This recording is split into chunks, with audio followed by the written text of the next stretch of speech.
Malibang mag-ipon, may mga napapanood at naririnig ako at sinasabi nilang hindi pag-iipon ang solusyon sa kahirapan dahil hindi kaya yaman sa pag-iipon.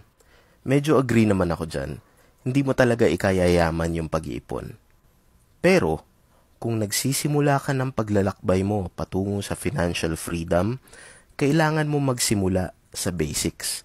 Kailangan mo simulan sa pag-iipon ng at least ng emergency fund. Para hindi yung matapilok ka lang, pilay ka na agad.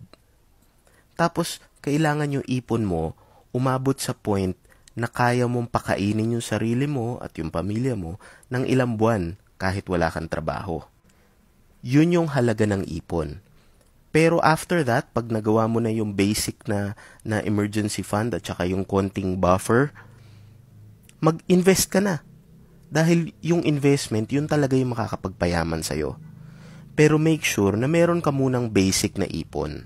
Yun muna yung simulan mo.